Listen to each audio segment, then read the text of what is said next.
अस्सलाम वालेकुम साथियों। जो स्क्रीन पे आपको जो व्यक्ति दिख रहा है, आप इसे भली भांति जानते हैं। ये हमारे मेवात हरियाणा के 20 रू से अरशद भाई हैं, जो एक पत्रकार हैं। और साथियों, मेवात की हर खबर, छोटी से छोटी खबर और बड़ी से बड़ी खबर, ये लोगों तक पहुंचाते हैं। लेकिन आज सोशल मीडिया पे इन्हें ट्रोल किया जा रहा है और बहुत ज़्यादा ट्रोल किया जा रहा है। तो आप ये वीडियो पूरी देखें और किसी को इतना इमोशनल ना करें, इतना अरेस्टमेंट ना करें कि वो रोने लग जाए। और जो आदमी आपको सच्चाई बता रहा है, तो आप एक बार उसकी बात भी सुनें।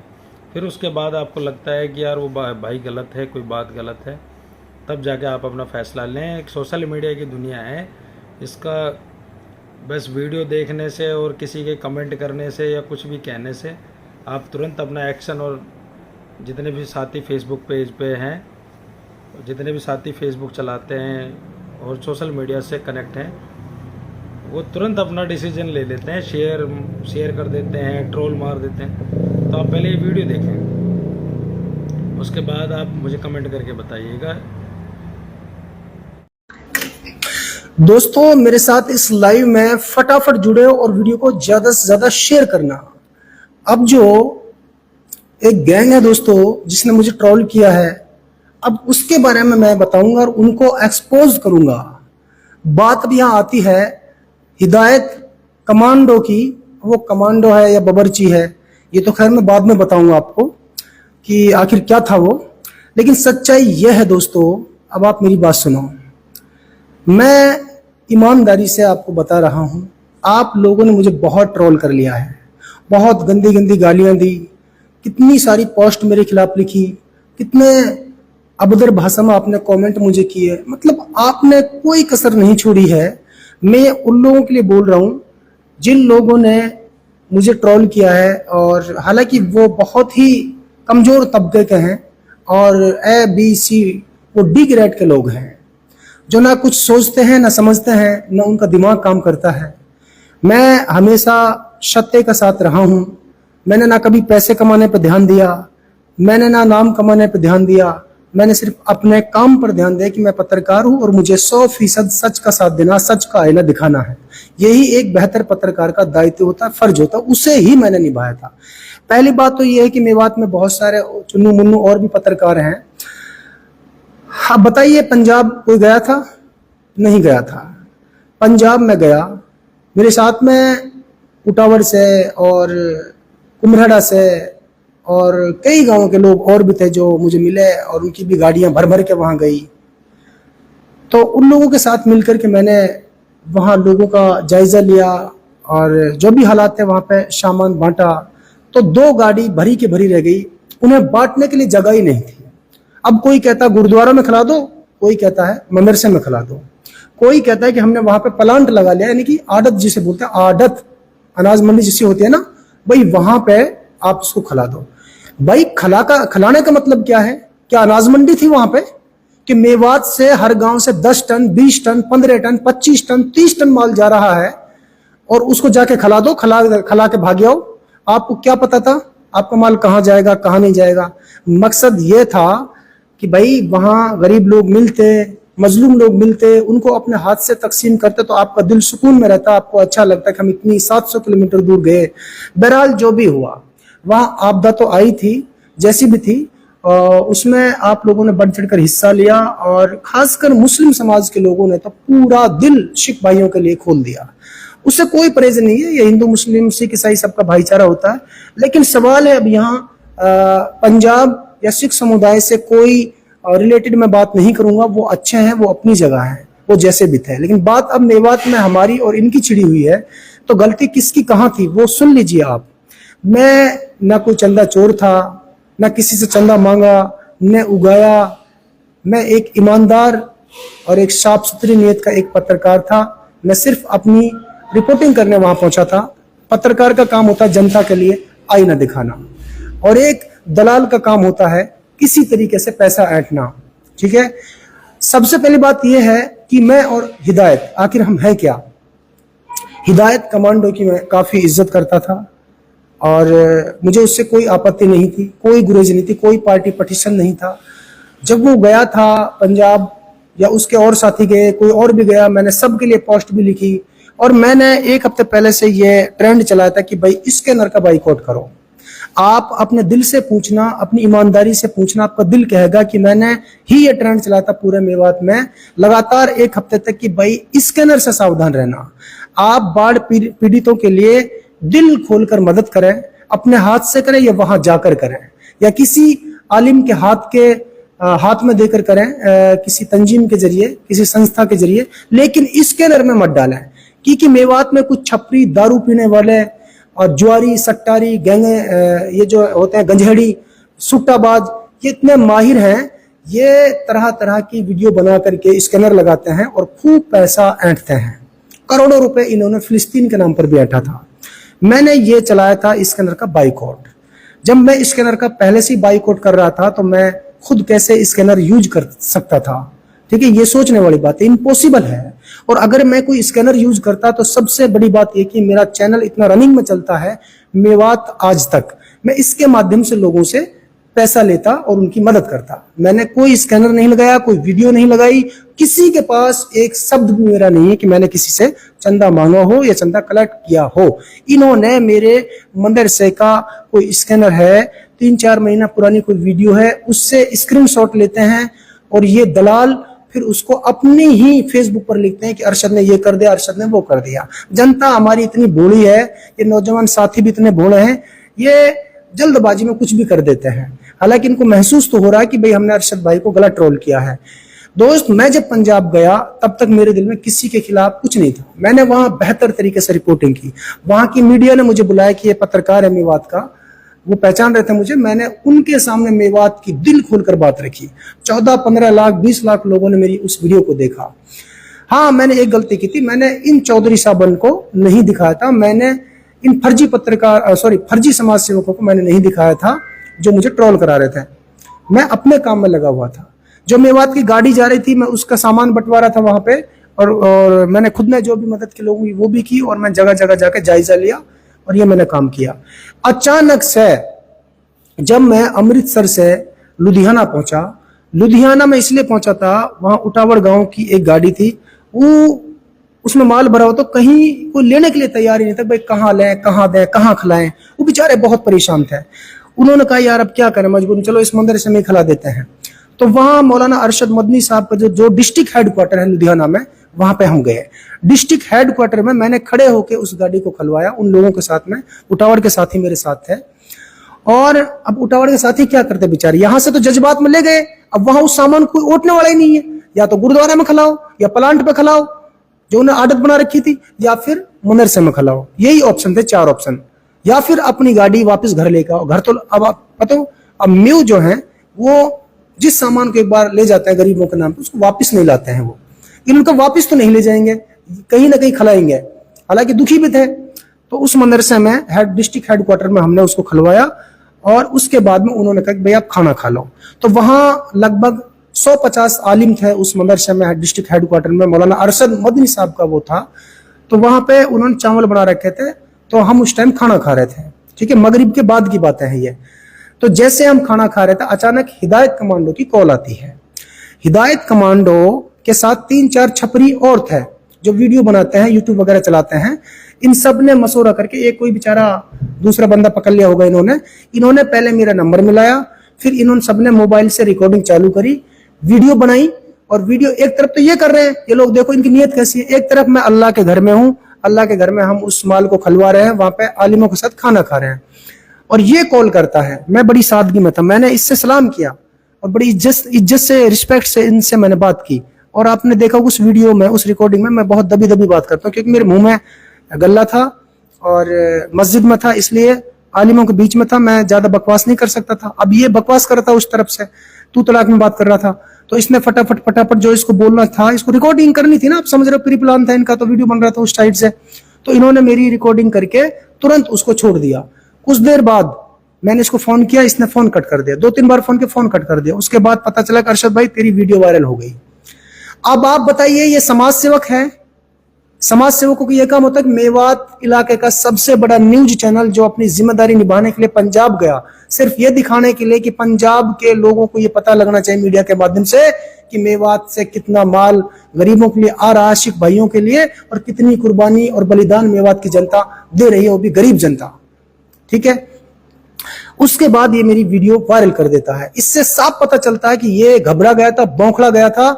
जैसे ही मेवात आज तक ने या अरशद बिसर ने पंजाब में जाके कवरेज की, और इन लोगों को ऐसा लगा कि यार अब हमारा ठिकाना नहीं है, हम जो चंदा चोर लोग हैं वो अब कहां जाएंगे।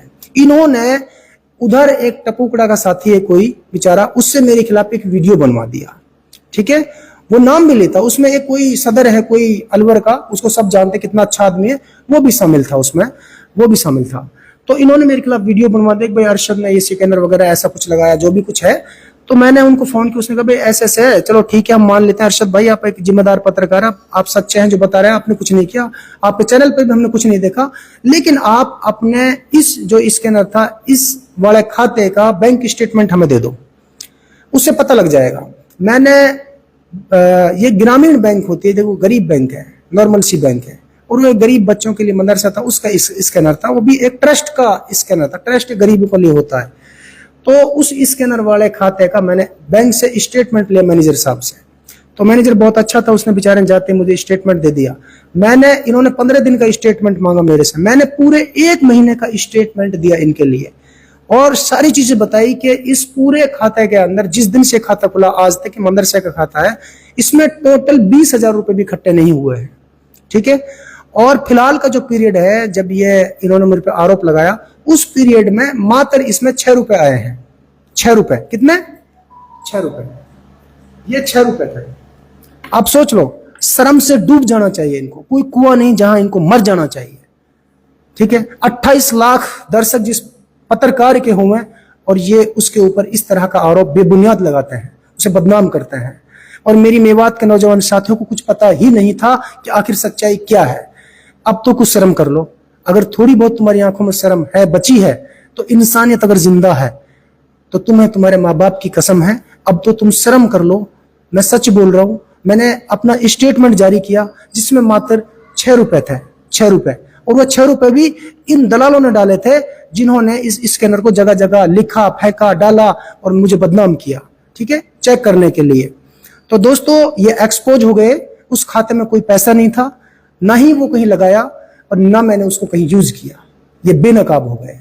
उसके बाद मैं अमृतसर की धरती से एक वीडियो बनाता हूं, मुझसे कुछ आलिमों ने कहा था, जमीयत के कुछ साथियों ने भी कहा था, कुछ बाहर के जैसे उलेमा हजरात हैं मेवात के अलग अलग गांव से, उनकी कॉल मेरे पास, उन्होंने कहा अरशद बेटा कुछ ऐसा कर, तुझे बहुत लोग सुनते हैं, ये बहुत बुरे हालात और मेवात में होड़ पड़ चुकी है, एक के बाद एक गांव में मुनादी हो रही है, ऐलान हो रहे हैं और बहुत परेशान है सारे, आपको बहुत लोग सुनते हैं, आप एक वीडियो बनाओ। मैंने पंजाब से एक वीडियो बनाया, मैंने उसमें ये कहा था कि मेरे मेवात के भाइयों, आपने जो पंजाब के लोगों की मदद की है इसके लिए मैं आपका धन्यवाद करता हूं, आप बधाई के पात्र हो। और पंजाब में जो परचम लहराया है आपने सिख बिरादरी के सामने, वो काबिल तारीफ है, हमेशा याद रखा जाएगा। ये मैंने मेवात के लोगों के लिए बोला। लेकिन अब मैं आपको एक चीज बता रहा हूं, पंजाब इलाके में जो आपदा आई है, जिसके बारे में आपके सामने तोड़ मरोड़ करके जो पेश किया गया मामला था, वो कुछ इस कदर है कि यहां मात्र 5% मदद की जरूरत थी, आपने 105% मदद यहां पहुंचा दी। न केवल मेवात ने बल्कि उत्तर प्रदेश, राजस्थान, हरियाणा सब जगह से मदद आई। और खुद पंजाब एक ऐसा खाता पीता सूबा है जो 10 राज्यों को खाना खिला सकता है। पंजाब एक ऐसा इलाका, कोई भूखा इलाका नहीं, वो कभी भीख नहीं मांगता किसी से। ठीक है, बावजूद उसके ऐसा माहौल बनाया गया मेवात में कि मेवात के हर गांव से, हर बस्ती से, हर घर से चंदा उगाया गया। हर माँ ने, हर बहन ने, किसी ने ताबीज दे दिया, किसी ने अपनी को टूम दे दी, किसी ने कुछ दे दिया, किसी ने पैसे दिए, किसी ने नाज दिया, कपड़ा, रोटी, दान और क्या नाम है, कटोरी, चमली, प्लेट, कप, बिस्तर, गुदड़ी, तकिया, सारी चीजें मेवात के आम गरीब लोगों ने दान की। तो हर गांव से 10 टन, 20 टन, 10 टन दोस्तों, 5 टन, 10 टन, 20 टन, 30 टन माल भर भर कर पंजाब की तरफ जाने लगा। 700 किलोमीटर दूर एक ढोंगी आता है और वो एक रोने का बहाना बनाता है और आंसू एक नहीं निकला उसके। वहां किश्ती में घूम करके तैर करके वीडियो जारी करता है। इससे मेवात को लगा कि वास्तव में पूरा पंजाब डूब रहा है, इसलिए मेवात बहुत दयालु है। मेवात ने दिल खोलकर मदद भेजी। लेकिन इन सारी चीजों से मुझे कोई एतराज नहीं था। मैंने ये कहा था कि मेरे भाइयों, अब जो मदद हो चुकी है ये बहुत हो चुकी है, ये काबिल तारीफ है। और अब पंजाब के जो मजलूम लोग थे उन्हें अब इतनी ज्यादा आपके इस सामग्री की जरूरत नहीं है, क्योंकि यहाँ ऑलरेडी गोदाम बुक हो चुके हैं, गुरुद्वारे भर चुके हैं, मदरसे भर चुके हैं, स्टॉक जमा है। अगर 2 साल तक वो एक खाना खाते रहे तो खुदा की कसम 2 साल तक वो खाना उनसे मतलब खत्म नहीं हो सकता है। जो काम सरकार न कर सकी वो मेवात ने करके दिखा दिया, और लोगों ने करके दिखा दिया। हरियाणा, राजस्थान, यूपी के लोगों ने करके दिखा दिया, पंजाब के लोगों ने करके दिखा दिया। लेकिन मैंने कहा अब जो जहां है वहीं थम जाए, जो जहां है वहीं थम जाए, और अब चंदा उगाना बंद कर दो प्लीज। मेरी ये रिक्वेस्ट है आप लोगों से। मैं जिस जगह खड़ा हूं इस जगह कोई पानी नहीं है। मैंने ये कहा था जिस जगह मैं खड़ा हूं इस जगह कोई पानी नहीं है। यहां से 40 किलोमीटर दूर पानी है, बॉर्डर की तरफ, नदी की तरफ। मैंने ये कहा था जिस जगह मैं खड़ा हूं अमृतसर में, इस पूरे शहर में कहीं पानी नहीं है। ये तो कोई गुनाह नहीं है। दिमाग तुम्हारे अंदर होता तो मेरे वर्डों को समझते, मेरे अल्फाजों को समझते। मैंने ये नहीं कहा कि पंजाब में पानी नहीं आया।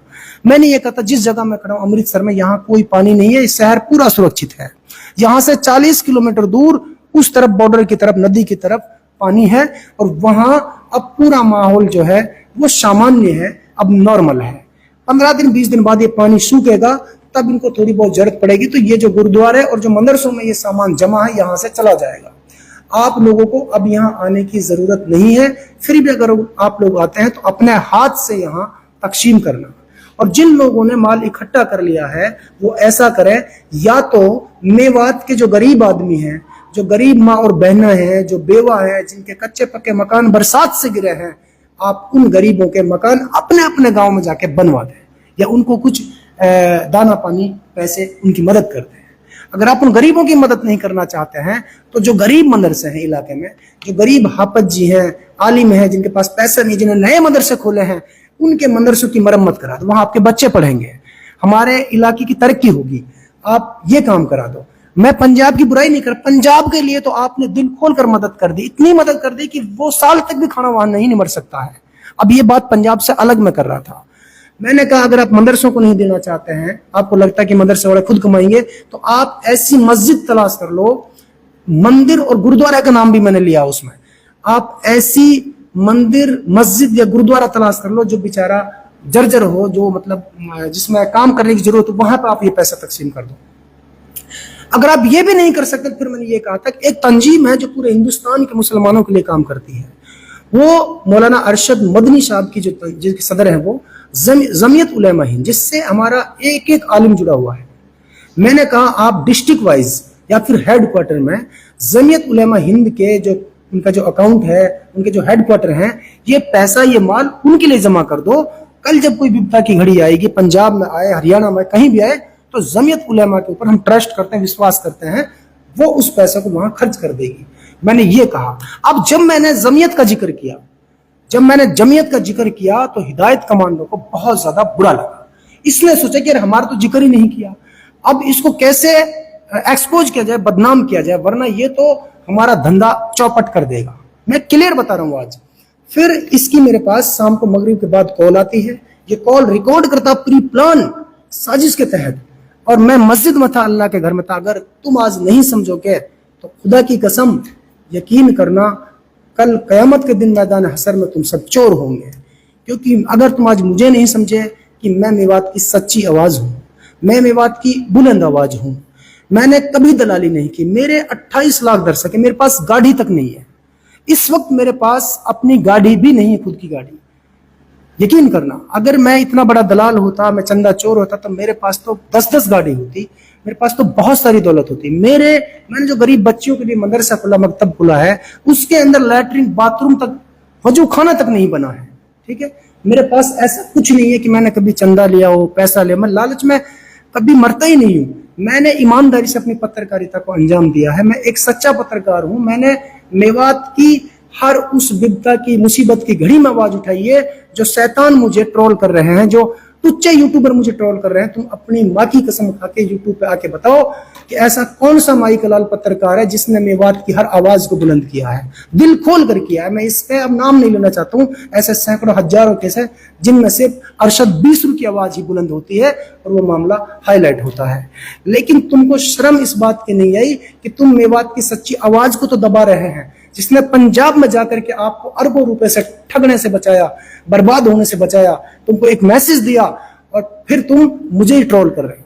तो ये पूरा का पूरा प्लान इसका था, हिदायत कमांडो का। और ये बेचारा समाज सेवक नहीं है, मैं डंके की चोट पे कह रहा हूं। ये समाज सेवक कैसे हो सकता है भाई? ये तो चुनाव लड़ना चाहता है, ये तो कांग्रेस का कार्य करता है, ये तो नेता है, ये तो आगामी 2029 में न्यू विधानसभा क्षेत्र से चुनाव की तैयारी कर रहा है। ये विधायक आफ्ताब अहमद और चौधरी जाकिर हुसैन के मुकाबले में चुनाव लड़ेगा। चुनाव लड़ना अच्छी बात है, लड़, अपने दम पे चुनाव लड़, लेकिन जनता को बेवकूफ बना करके, जनता को बर्बाद करके तू चुनाव लड़ेगा क्या? ऐसे समाज सेवक बनेगा तू जिंदगी में किसी कभी मेंबर भी नहीं बन सकता। तेरा जो चेहरा वो बेनकाब हो चुका पूरी मेवात में, तेरी गैंग का भी बेनकाब हो चुका है। ये कोई पहली दफा नहीं जब मुझे ट्रोल किया गया है, पिछले 7 साल में मुझे कम से कम 50 बार ट्रोल किया गया है, हर तरह से ट्रोल किया गया है, मुझे गंदी गंदी गालियां दी गई हैं।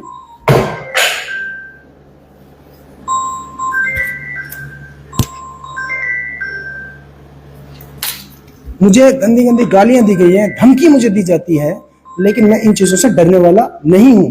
सत्य की हमेशा जीत होती है। मैंने जो कुछ बताया वो बिल्कुल सच था।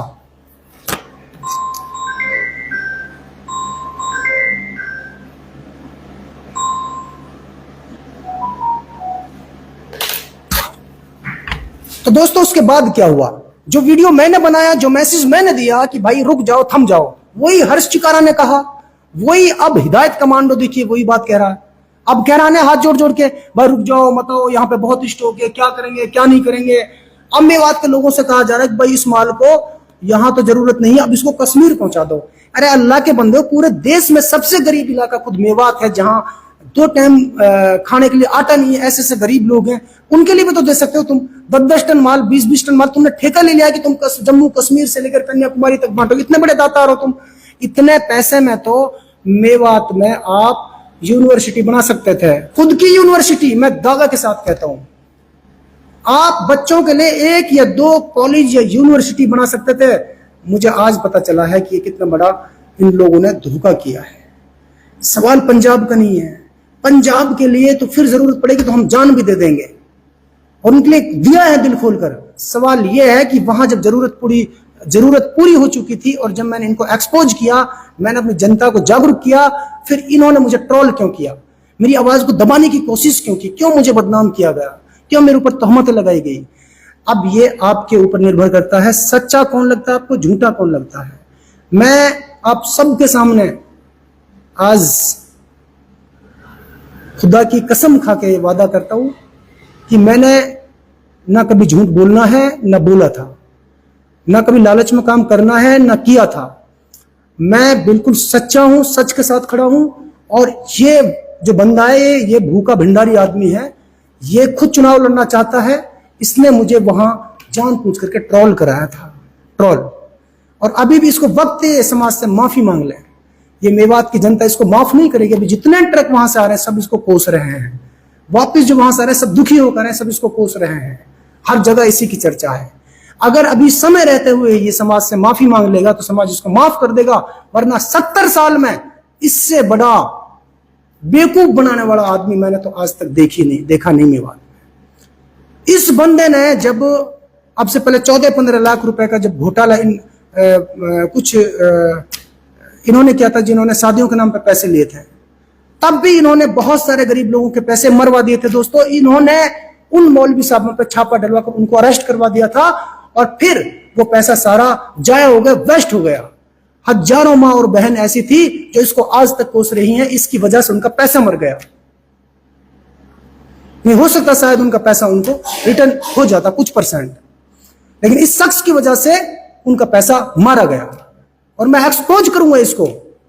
उस मामले में भी मेरे पास इनपुट है कि इसने उस मामले में भी कुछ ऐसा घोटाला किया होगा जिससे कि ये खामोश बैठा था।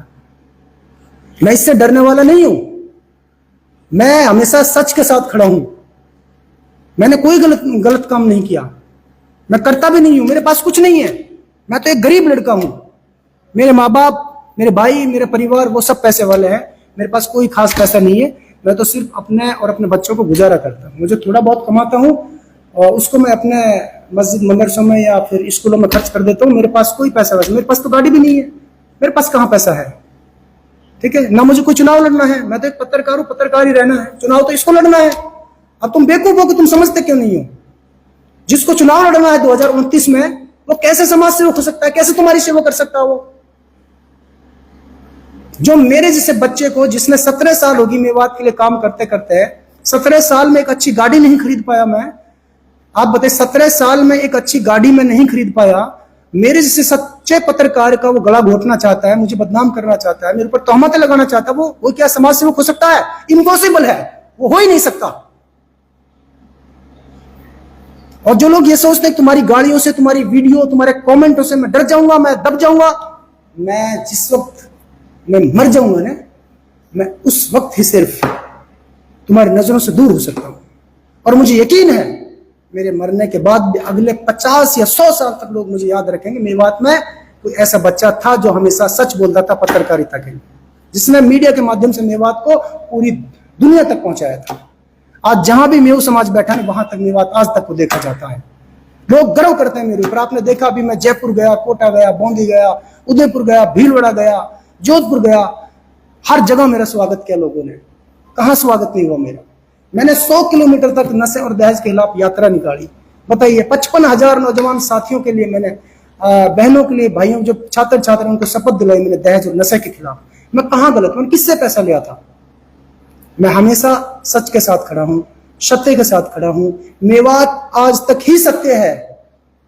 मैं फिर कह रहा हूं आपसे, जहां जो मेवात की जनता के साथ धोखा करेगा, मैं उसका पर्दाफाश करूंगा।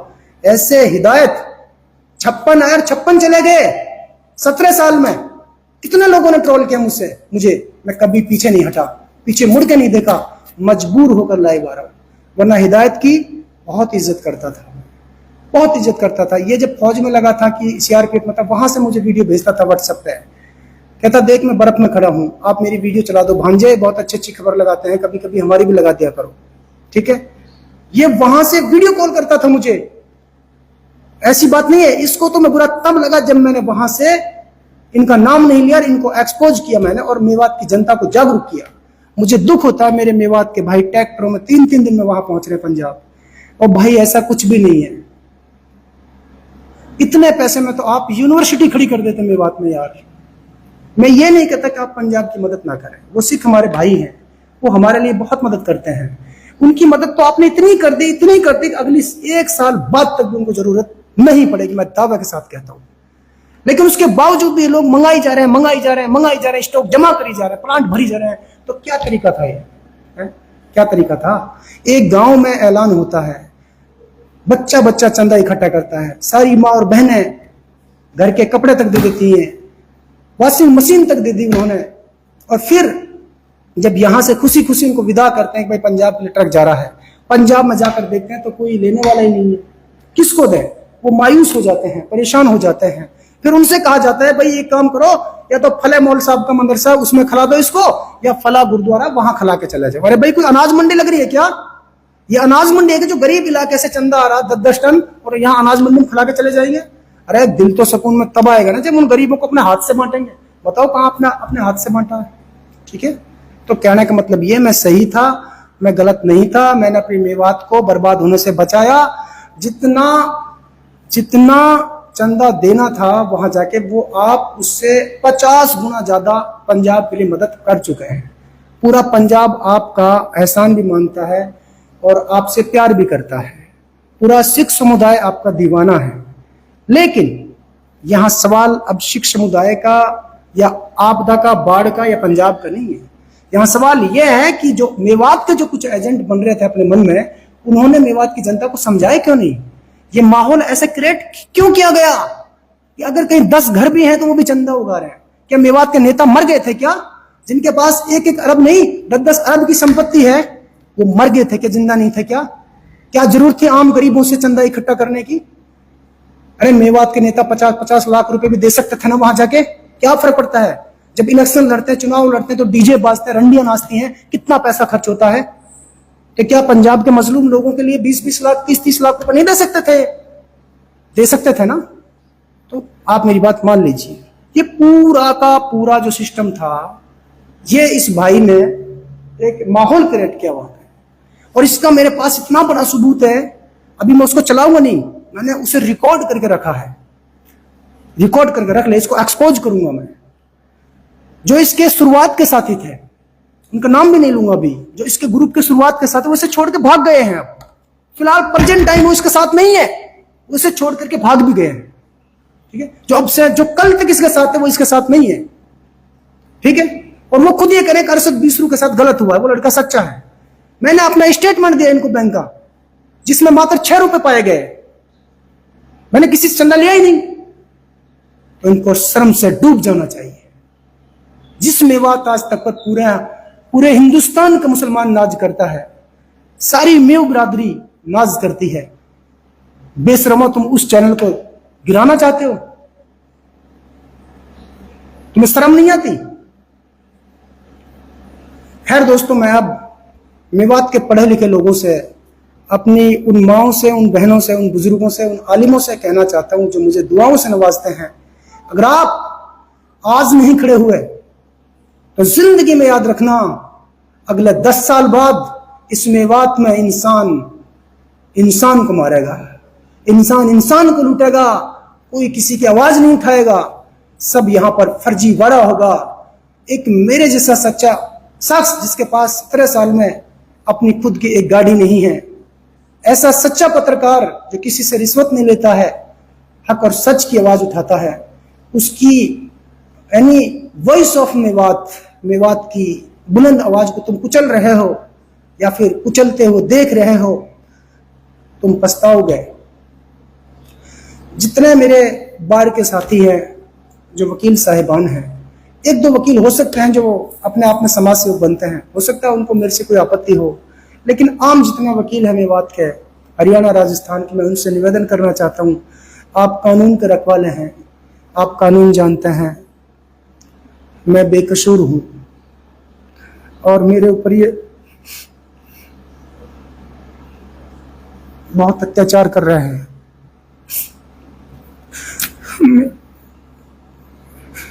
मेरी आवाज को दबाया जा रहा,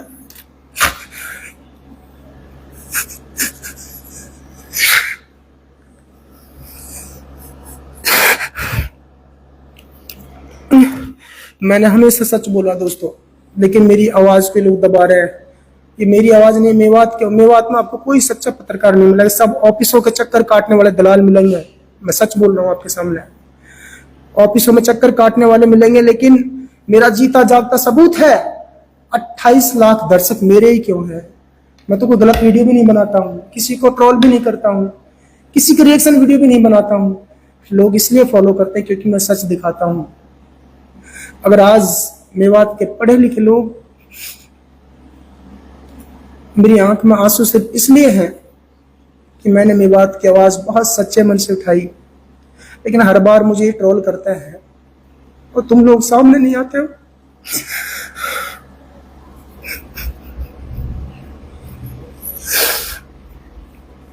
और वो लोग मुझे ट्रोल करें जो दारू पीते हैं, जो जिना करते हैं, जो आए दिन बहन बेटियों के फोटो छोड़ते हैं, जो हर दिन बहन बेटियों के फोटो छोड़ते हैं, जो सेक्सी वीडियो डालते हैं, जो गाली देते हैं वीडियो में, जो नशेड़ी हैं, वो मेरे को गंदी गंदी गालियां दे रहे हैं, वो मुझे ट्रोल कर रहे हैं और तुम सुन रहे हो। एक बहुत बड़ा समाज मेरे साथ खड़ा है, लेकिन खामोश क्यों है? आपकी खामोशी मुझे कमजोर बना रही है।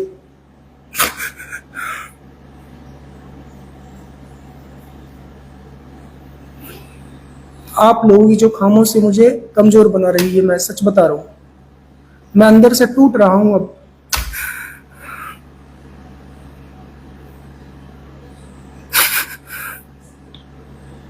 मतलब सच दिखाने का क्या ये सजा मिलती है?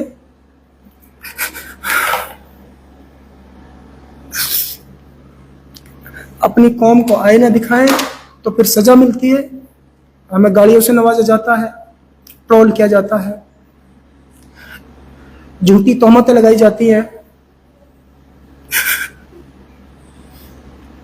देखो, मौत बरह के सबको आनी है, लेकिन मेवात की जब गिनीज बुक में नाम लिखा जाएगा तो मुझे फक्र होगा, एक सच्चे पत्रकार के तौर पर मेरा नाम दर्ज होगा।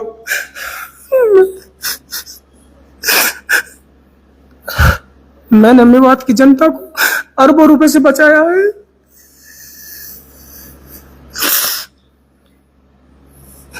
ये अपने चुनाव के चक्कर में इसने मेवात को बर्बाद कर दिया। इसने मुंह से चुनाव जीतने के चक्कर में पूरी मेवात को तबाह कर दिया इस शख्स ने।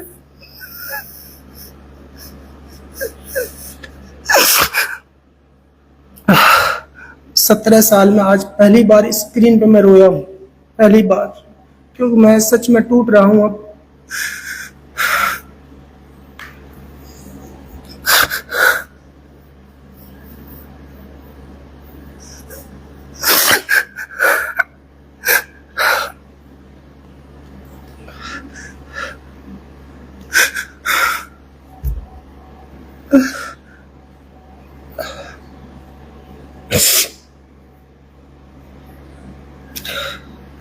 ठीक है दोस्तों, अगर आप लोगों ने अगर इस पड्डा गैंग का पर्दाफाश नहीं किया और इसको एक्सपोज नहीं किया, इस फर्जी समाज सेवक के बारे में आपने गहराई से नहीं जाना, तो मैं बस यही सोचूंगा कि सच बोलने पर यह सजा मिलती है।